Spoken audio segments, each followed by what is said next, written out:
कि balance of payment के अंदर हम दो अलग अलग अकाउंट्स बनाएंगे, अलग अलग अकाउंट्स में डिफरेंट डिफरेंट ट्रांजैक्शंस को रिकॉर्ड किया जाएगा। One is current account BOP and the other is capital account of BOP. जब हम करंट अकाउंट के अंदर रिकॉर्डिंग्स करेंगे तो यहां पर एक नेट बैलेंस आएगा। अब ये नेट बैलेंस कुछ भी हो सकता है, या तो ये नेट बैलेंस निल होगा, इसका मतलब करंट अकाउंट के अंदर जितना इनफ्लो था फॉरेन एक्सचेंज का उतना ही आउटफ्लो हो गया फॉरेन एक्सचेंज का, इसका मतलब वहां पर कोई बैलेंस बचा नहीं। या फिर यहां पर फेवरेबल बैलेंस आएगा, इसका मतलब पॉजिटिव बैलेंस या सरप्लस बैलेंस आएगा, इसका मतलब इनफ्लो ज्यादा है फॉरेन एक्सचेंज का आउटफ्लो से। और दूसरा हो सकता है अनफेवरेबल बैलेंस, माइनस का बैलेंस या डेफिसिट। इसका मतलब क्या है कि इनफ्लो फॉरेन एक्सचेंज का कम है, आउटफ्लो फॉरेन एक्सचेंज का ज्यादा है। सेम काम होगा कैपिटल अकाउंट ऑफ बीओपी के अंदर, इसका भी 3 बैलेंस होंगे। Again it can be nil balance, favourable और अनफेवरेबल। क्लियर हुआ? लास्ट में हम क्या करेंगे, करंट अकाउंट और कैपिटल अकाउंट के बीओपी के बैलेंस को कंबाइन किया जाएगा, जिसको हम क्या बोलते हैं, ओवरऑल बैलेंस ऑफ बीओपी। ठीक है, तो ओवरऑल बैलेंस ऑफ बीओपी क्या होता है? Overall balance is estimated as the sum total of current account balance and capital account balance including errors and omissions. देखो, जब आप ट्रांजैक्शंस को रिकॉर्ड करते हो इतने बड़े लेवल पर, ऑल इंडिया लेवल पर, और ऑल इंडिया लेवल में भी ट्रांजैक्शंस किसके बीच में हो रही हैं, इंडियन रेजिडेंट्स या इंडिया की गवर्नमेंट या इंडिया की companies with rest of the world, इन सभी को जब आप रिकॉर्ड करते हो तो there may be chances of certain errors और ओमिशंस। कुछ छोटी मोटी आइटम्स या तो आपसे छूट जाएंगी या उनकी कैलकुलेशन में आपके प्लस माइनस के एरर आ सकते हैं, जिसको हम स्टैटिस्टिकल डिफरेंसेस या स्टैटिस्टिकल डिस्क्रिपेंसीज बोलते हैं। दीज आर माइन्यूट डिफरेंसेस जो आ सकते हैं इतने बड़े लेवल पर। तो जब हम ओवरऑल बैलेंस निकालते हैं तो करंट अकाउंट का बैलेंस और कैपिटल अकाउंट के बैलेंस को ऐड किया जाता है, plus minus error and omissions।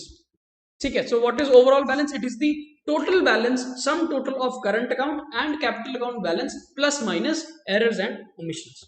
ठीक है, अब इस बात को समझना बहुत जरूरी है यहां पर कि इस ओवरऑल बैलेंस का होता क्या है, ओवरऑल बैलेंस से होगा क्या। This overall balance is finally reflected in the official reserves of the central bank, as RBI is the custodian of foreign reserves in the country. If this overall balance is positive, कहता है अगर आपने ये overall balance जो निकाला ये positive आया, अब सोचो पॉजिटिव कब आएगा, पॉजिटिव हमेशा तभी आता है, पॉजिटिव हमेशा तभी आता है जब inflow is more than outflow of foreign exchange. जब भी इंडिया में इनफ्लो ज्यादा होगा आउटफ्लो से, तो जो बैलेंस आएगा बीओपी का वो पॉजिटिव आएगा। इसका मतलब ये है कि इंडिया के अंदर जो डॉलर्स हैं, इंडिया के अंदर जो फॉरेन करेंसी है, उसका रिजर्व है, वो रिजर्व बढ़ गया होगा, वो रिजर्व इंक्रीज हो गया होगा। ठीक है ना?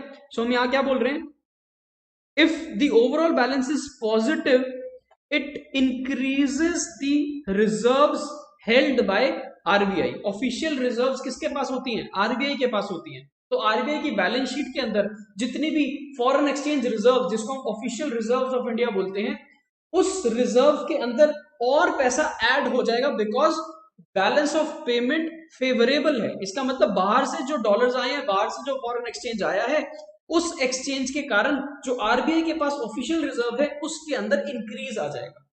एंड अगर ये नेगेटिव होगा, इसका मतलब क्या होगा, नेगेटिव मींस जो फॉरेन एक्सचेंज रिजर्व आरबीआई के पास थी उसमें से कुछ पैसा निकल गया होगा, कुछ पैसा चला गया होगा बाहर, जिसको हम क्या बोलते हैं, आउटफ्लो ऑफ फॉरेन एक्सचेंज या deficit in balance of payment.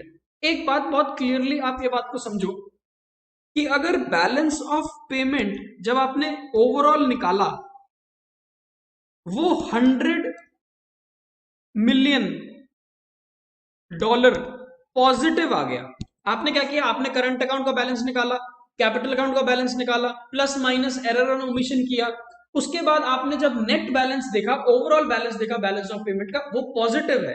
कितना पॉजिटिव है? $100 मिलियन। इसका मतलब क्या है? इसका मतलब है कि नेट इनफ्लो इंडिया के अंदर $100 मिलियन का आया है, नेट इनफ्लो। अब ये नेट इनफ्लो होगा क्या? अल्टीमेटली जो आरबीआई की ऑफिशियल रिजर्व है, उस रिजर्व के अंदर ये नेट इनफ्लो ऐड हो जाएगा। ऐड क्यों हो जाएगा? बिकॉज लेट्स से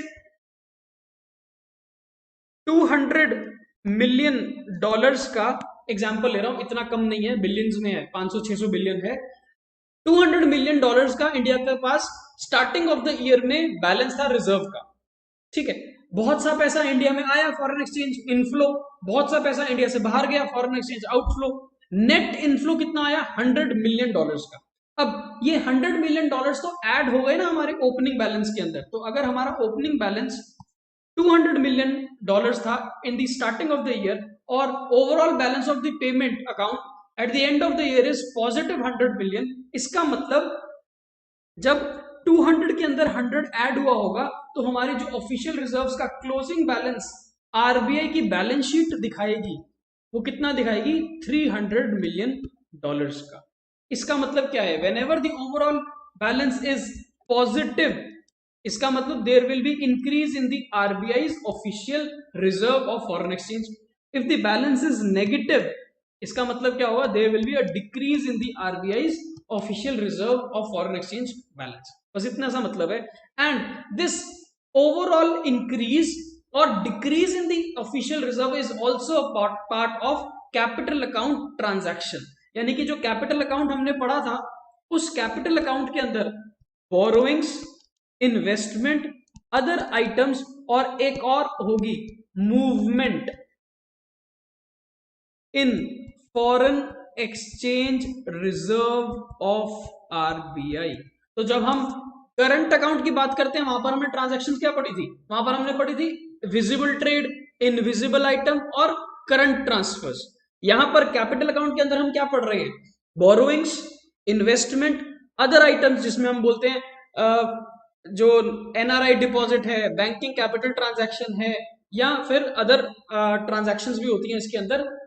उसी के साथ एक और आइटम होगी which is called movement in the official reserve of foreign exchange held by RBI. जिस मूवमेंट को अभी आपने समझा कि ओवरऑल बैलेंस अगर पॉजिटिव होगा तो आरबीआई की रिजर्व्स इंक्रीज हो जाएंगे, जो ओपनिंग बैलेंस है प्लस इंक्रीज, और अगर ओवरऑल बैलेंस नेगेटिव होगा तो आरबीआई की रिजर्व्स में गिरावट आ जाएगी, विच इज कॉल्ड डिक्रीज और downward movement in the foreign exchange reserve of RBI. Clear हुआ? आगे चलते हैं। Equilibrium and disequilibrium in BOP. BOP equilibrium is struck when the overall balance is zero. Current account plus capital account plus minus error omission. जब ये सब कुछ आपने किया और आपका नेट आंसर 0 आ गया, इसका मतलब क्या है? There is no movement. ना आरबीआई की रिजर्व में से पैसा निकला और ना ही आरबीआई की रिजर्व में पैसा ऐड हुआ। There is no movement, that means BOP is in equilibrium. ठीक। So there is no movement, increase or decrease in the reserves held by the RBI or central bank. BOP is in state of balance when any negative balance in the current account is counterbalanced by a positive balance in the capital account and there is no change in the official reserve of the RBI. तो कहता है अगर BOP balance state में है, इसका मतलब हम ये भी बोल सकते हैं कि जो करंट अकाउंट का अगर डेफिसिट था तो उसके कैपिटल अकाउंट के सरप्लस से उसको सेट ऑफ हो गया होगा, और अगर ऐसा हुआ तो फिर जो ओवरऑल बीओपी का बैलेंस है वो 0 होगा। ठीक है। अगर बीओपी 0 में नहीं है तो फिर वो डिसइक्विलिब्रियम में होगी, अगर इक्विलिब्रियम में नहीं है तो डिसइक्विलिब्रियम में होगी। डिसइक्विलिब्रियम कब होगा? दोनों केसेस में, जब सरप्लस होगा या डेफिसिट होगा। ये बात हम बहुत क्लियरली समझ चुके हैं।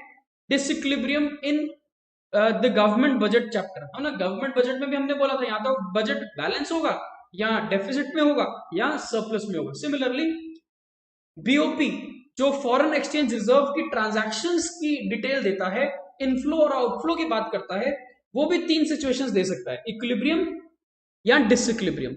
डिसइक्विलिब्रियम के अंदर 2 पार्ट, या तो वो सरप्लस में होगा या वो डेफिसिट में होगा, यानी कि या वो फेवरेबल पॉजिटिव बैलेंस होगा या वो नेगेटिव या अनफेवरेबल बैलेंस होगा। BOP surplus will occur when the overall balance is positive. BOP deficit will occur when the overall balance is negative. When the overall balance is positive, इसका मतलब क्या है, जो inward flow of foreign exchange है वो ज्यादा है outward flow से. इसका मतलब the net inward flow will cause increase in the reserve of RBI. तो नेट इनवर्ड जब ज्यादा है RBI की रिजर्व्स बढ़ जाएंगे. और जब नेट आउटवर्ड फ्लो होगा, यानी कि outward flow is more than the inward flow, यानी कि नेट आउटवर्ड फ्लो जब होगा तो फिर उससे reserves held by RBI, official reserves held by RBI, उसमें गिरावट आएगी, उसमें डिक्रीज आएगा. ठीक है. A country should always try to maintain a healthy current account balance because the deficit of current account will be met through capital account, and that too largely through borrowings or transfer of ownership of physical or financial assets to non-resident. ये हमने बहुत clearly government budget में बोला था. Government budget में हमने बोला था कि अगर रेवेन्यू बजट डेफिसिट में है तो आपको फिर कैपिटल बजट से उसको फाइनेंस करना पड़ेगा. यानी कि कैपिटल बजट मतलब या तो अपना एसेट बेचना पड़ेगा या लोन लेना पड़ेगा. यहां भी वही बात है. अगर करंट अकाउंट ट्रांजैक्शंस करके करंट अकाउंट का जो बैलेंस आ रहा है वो नेगेटिव है, डेफिसिट है, तो वो पूरा कहां से करना पड़ेगा? या तो इन्वेस्टमेंट्स बेचनी पड़ेंगी या लोन लेना पड़ेगा. Because capital account BOP set of करेगा करंट अकाउंट BOP को. कैपिटल अकाउंट से आप करंट अकाउंट BOP को सेट ऑफ करोगे. और आपको बहुत अच्छी तरह पता है कि कैपिटल अकाउंट के अंदर मोटी मोटी दो बातें हैं. One is related to borrowings and the other is related to investment. अब हम एक एग्जांपल ले रहे हैं कि अगर करंट अकाउंट BOP में 100 रुपीज नेगेटिव है, डेफिसिट है, तो ये 100 रुपए का डेफिसिट पूरा कहां से करना होगा? आपको पूरा करना पड़ेगा कैपिटल अकाउंट BOP के ट्रांजैक्शन करके. कैपिटल अकाउंट BOP की ट्रांजैक्शन में मोटा मोटा मेन बोरोइंग है और इन्वेस्टमेंट है. इसका मतलब या तो आपको 100 रुपए की बोरोइंग्स लेनी पड़ेंगी, तभी तो पैसा बाहर से आएगा, इनफ्लो, और वो इनफ्लो फिर इस 100 रुपीज के नेट डेफिसिट को पूरा कर देगा, बिकॉज ये आउटफ्लो है.